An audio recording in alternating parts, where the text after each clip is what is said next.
Bonjour à tous et bienvenue sur Makertronic. J'espère que vous allez bien et que vous passez de bonnes vacances. Moi de mon côté ça se passe très bien. Voilà, je suis très content de vous retrouver pour cette nouvelle vidéo où on va discuter de The Merge et des mouvements de fond qui sont en train d'émerger, qui débouchent en fait sur une véritable guerre sur Ethereum, hein, puisque comme vous allez le voir dans cette vidéo là, les choses ne vont pas se passer de manière très simple, en tout cas pour Ether. Pour nous, les mineurs, évidemment, comme ils nous éjectent, voilà, les mineurs vont évidemment pas se laisser faire. Et puis, il y a peut-être des opportunités pour nous de gagner plus. Alors, je vais vous expliquer un petit peu tout ça dans cette vidéo et vous dire un petit peu ce que j'en pense aussi, hein. Donc, alors, je suis un mineur qui est assez connu, qui s'appelle Chandler Guo, c'est un Chinois. Et ce mec, bon, je suis abonné à lui, hein, il poste régulièrement des trucs, et donc, grosso modo, lui, le gars, ce qu'il dit, c'est que c'est aussi un influenceur crypto, hein.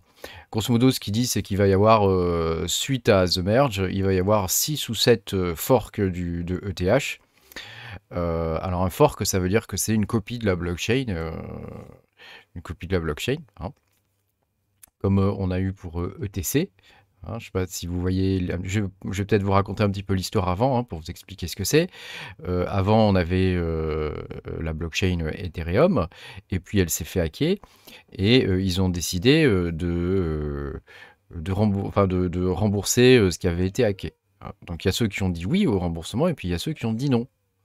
Ceux qui ont dit non, ils ont créé la blockchain Ethereum classique, et puis ceux qui ont dit oui, voilà, c'est la blockchain Ethereum telle qu'on la connaît, hein. Et alors, il y en a actuellement, il y a une véritable guerre, hein, qui est en train de se faire, hein. Il y en a qui pensent que Vitalik Buterin, je ne sais pas si je prononce bien son nom, j'ai toujours du mal à le lire et à le prononcer, que ce mec, eh ben, il essaie de pousser les mineurs vers ETC pour éviter qu'il y ait trop de forks de ETH et qu'il y ait des forks de ETH qui prennent, quoi. Hein, donc méfiez-vous avec ETC, c'est pas forcément la bonne porte de sortie. La bonne porte de sortie, vraisemblablement, ce serait un fork de TH, quoi. Voilà, ce gars en plus, il fait des tas comment dire, de posts où il montre que ils l'ont déjà forqué, que ça fonctionne, etc. Et que probablement, voilà, comme il dit, on va se retrouver avec 6 ou 7 forks de TH. Donc qu'est-ce que ça signifie pour nous? Si vous avez des Ethers, rapatriez-les sur des wallets type Zelcore, comment ça s'appelle, les espèces de clés là, Ledger, ce genre de truc. Parce que ça veut dire qu'avec votre adresse Ether, vous allez pouvoir, si par exemple il y a 6 forks, vous allez pouvoir l'utiliser 6 fois, quoi. Vous voyez ce que je veux dire? Donc ça veut dire que si vous revendez vos coins un peu sur les 6 forks, vous allez gagner 6 fois la mise, quoi. Bon, après ça dépend de la valeur sur chacun des forks, mais voilà, donc ça peut être vraiment très intéressant. Et ça peut être une bonne opportunité pour nous, malgré le fait que, probablement en septembre, on ne pourra plus miner l'Ethereum tel qu'on le connaît là. Mais voilà, il y a une véritable guerre, hein, qui est en train de se passer. Il y a même USDT, il me semble qu'ils ont même annoncé qu'ils allaient suivre certains des forks, hein, et donc ils allaient offrir la paire. Donc vous voyez, il y a des... Ça va pas être simple. The Merge, ça va pas être une histoire tranquille.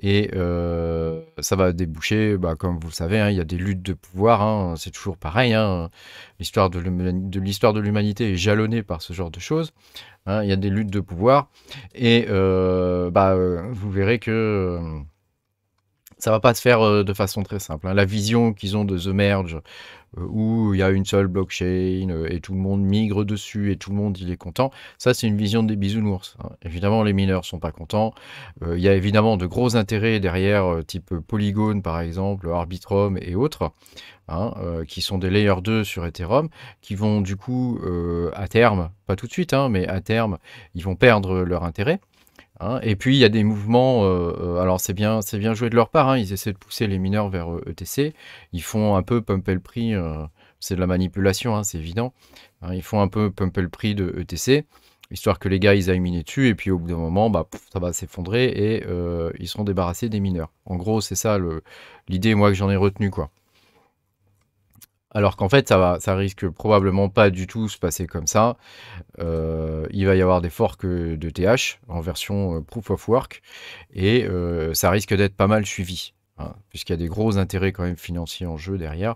Nous, évidemment, on compte pour du beurre dans tout ça, hein, mais il y a véritablement des très très gros intérêts en jeu et bah, probablement que voilà, voilà, vous voyez, le gars il le dit là, ETH will be fork, ETH post vs ETH POW. Hein. Donc ça va être la baston, hein. Évidemment, en termes de sécurité, bah, le pot est supérieur au POS, hein. Ça c'est une évidence, hein. À partir du moment où on commence à centraliser le truc, surtout que sur le POS d'Ethereum, il me semble qu'il y a une partie du POS qui est centralisée, hein. Voilà, et puis évidemment, moi je suis pas du tout pour le fait qu'il faille 32 ETH pour monter un node. Je trouve que c'est beaucoup trop cher. Et ça met déjà hors de portée le truc de la plupart des géants normaux, quoi, hein. On n'a pas 32 ETH à mettre. Alors quand le TH il vaut 4000 $, imaginez un peu le prix du truc, quoi. Donc moi je suis totalement contre le POS, quoi. Je suis totalement pour le pot, hein. Ouais, vive le pot, le proof of work. Voilà. Donc il fait toutes sortes de comparaisons, hein, entre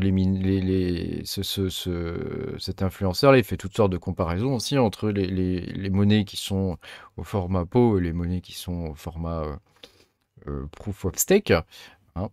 Et il démontre, hein, que les monnaies Proof of Work sont nettement supérieures et elles sont toujours bien présentes, hein. Évidemment, il y a le Bitcoin, hein, qui est le plus connu, l'Ether pour l'instant, hein, mais bon, comme je vous dis, l'Ether il risque d'être forqué. Et voilà, donc il raconte toutes sortes de choses, ce gars-là, c'est très intéressant. Et voilà, donc faut bien surveiller tout ça, hein, faut bien surveiller tout ça. Parce que s'il y a des forks d'Ethereum, votre adresse, si elle contient des Ethers, vous rapatriez tout sur Zcore par exemple, hein, vous aurez peut-être une chance de pouvoir voyez, travailler avec ça, quoi, hein. Alors je sais pas trop encore comment ça va se passer évidemment, hein, puisqu'il va falloir de multiples wallets, etc. Je sais pas trop encore comment ça va fonctionner tout ça, mais l'idée c'est déjà de rapatrier ces Ethers, histoire de, voilà, de pouvoir voir venir, quoi, hein. Parce que si vous avez des Ethers sur un exchange, c'est fini, hein. Vous pourrez peut-être pas utiliser les forks et tout ça, hein. Voilà, voilà, bah dites-moi vous ce que vous en pensez. Visiblement, ça va pas être le passage à The Merge, ça va pas être quelque chose de très tranquille, hein.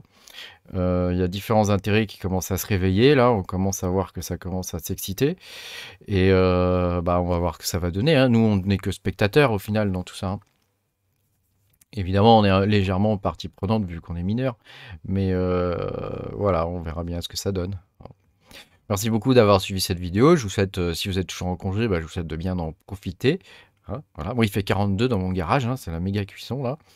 Et bon, bah, je survis, hein, je mine de l'ergot. Quand il fait trop chaud, je mine de l'ergot et voilà. Voilà. Merci beaucoup d'avoir suivi cette vidéo. Pensez à vous abonner si vous n'êtes pas abonné, à mettre un petit pouce bleu parce que ça m'encourage. Et puis bah, à bientôt, hein, pour de nouvelles aventures. Salut!